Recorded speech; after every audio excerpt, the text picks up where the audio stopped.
Good evening, everybody. So back for another episode of the Northwest Hard Rock and Metal Bands that we include in Rusted Metal book, along with a couple other non-metal bands that we like too. If you haven't figured out, we like punk rock and grunge and some other stuff too. But heavy music. I mean, come on. But let's see here.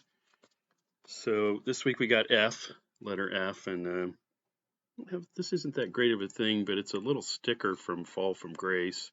It's the only thing I have from these guys. I don't have the CD they put out, unfortunately, and I think they had a demo tape as well. The Portland thrash band from the 90s, pretty cool. And then next up is band False Witness. It's getting a lot of reflection.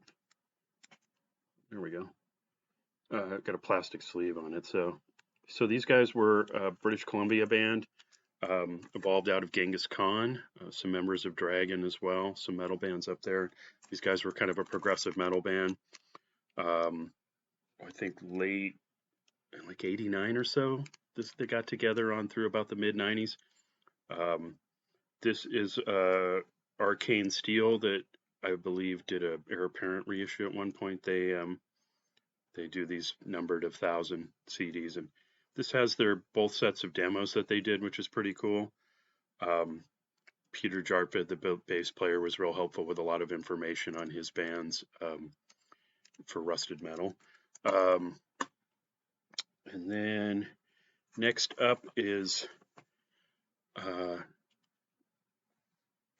you can see it, so this was a Dawkins show I saw in '95 where Father Mary was the opening band.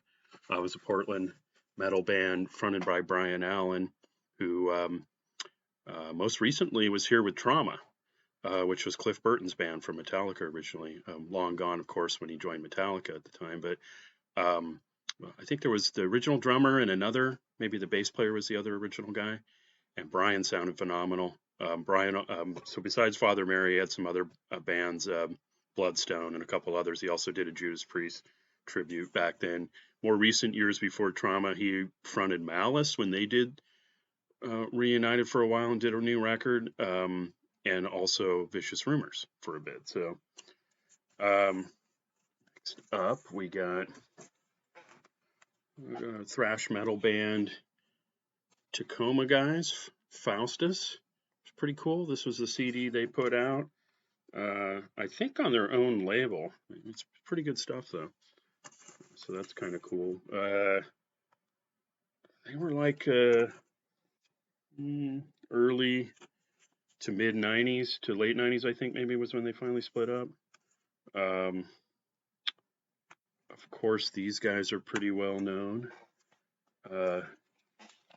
Fifth Angel. Here's an original Shrapnel vinyl copy with a little order form in there.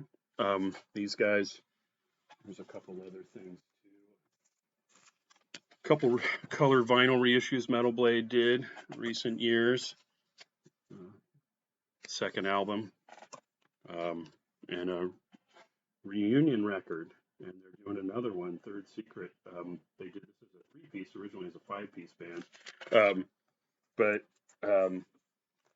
power metal, progressive elements, kind of in the early Queensryche, Fates Warning, Heir Apparent sort of realm. Ted Pilot, the singer, and one of the guitarists, Ed Archer, and Ken Mary, the drummer, were from a band called Ridge originally that competed in the Battle of the Bands, won the Battle of the Bands in '79. They evolved into this band that was featured on this compilation between Ridge. They had a band called Glass, which was Ted, Ed, and Randy Nelson on bass from Tyrant, Gary Thompson from Q5 and TKO on drums, and Mark Von Beck from Razor and Lipstick. He played with those guys a little while before the end with them. So they James Bird was the original guitarist, and they got a deal with Shrapnel, kind of a Guitar Hero guy. Had met them, met Mike Varney, as the story he told me, and he said, put a band together and I'll put out your record or something to that effect. So yeah, so they did the Shrapnel release, got a lot of attention, got signed to Epic, had that reissued on Epic. James left the band and Kendall Bechtel came in on guitar, and John Macco came in on bass. They did a new record, Time Will Tell, which is really good too. In '89, I think it came out, and they were set to tour. Ted Pilot actually told me when they did a reunion show with a different singer pre-COVID up in Seattle before they went to go play a festival or two.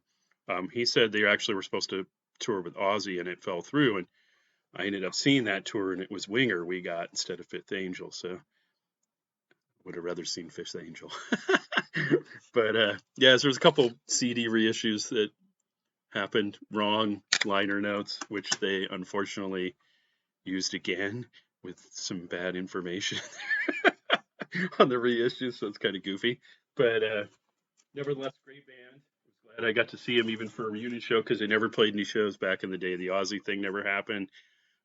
Guys said they did one showcase for the label, and that was it, and that was a private thing, so they never played any shows back then, and split up after the second record. And yeah, many years later they reunited, and then had a couple different singers. Fronting them now is Steve Carlson from Red Axe and Alley Brat. Goes way back in the Seattle scene. So let's see. Next up is this little 45 reissue, Portland crossover thrash punk band, Final Warning. These are guys are pretty cool. Keith at Blackwater Records put this out. There's another one. They were both of their demos, sort of thing. It's pretty cool. Let's see what's next. So these guys were pretty great out of Seattle. Forced Entry, a 3-piece thrash band. Brad Hall I interviewed for the guitar player for Rusted Metal. I interviewed him. It was a good interview. This is a reissue of their debut from Floga Records in Greece. This is a colored vinyl, which is really cool. Also, kind of a cool blue vinyl. And this one's pretty interesting because they actually fit the whole original record on there, plus their '95 EP, The Shore, which was like 5 songs, I think. So, and it sounds great. I'm surprised they fit that much music on there, but it actually worked. And there's a little flyer from a Central show with Panic and Condemned, which is pretty cool. Jeff Bramus did this flyer, gave me some flyers and stuff for the Rusted Metal, which is pretty cool of him. This is a real nice silkscreen one, really cool. Let's see what else do we have. Did a Eugene band, Flasher, which was pretty cool. They are the guys that evolved into Eisenblack, which I mentioned in the last episode. And I think this was their only record appearances. They were on this compilation with Harlot and a couple other bands. Wild Society was another hard rock band. Harlot was, we'll talk about that band in a little bit. Couple non-metal ones I wanted to mention with connections are, of course, the Farts, which were pretty awesome, which was Blaine Cook from Accused's first band.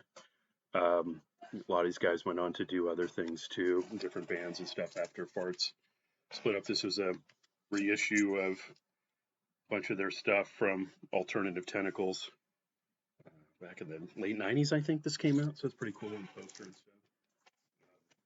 And then did want to mention the Feelings, which I think their only appearance was on this KYIX compilation. That also had Rail and Cheyenne, a couple other bands, but yeah, so it was like supposedly like the first punk rock track, at least on a major radio compilation like this for Seattle, so it's kind of interesting.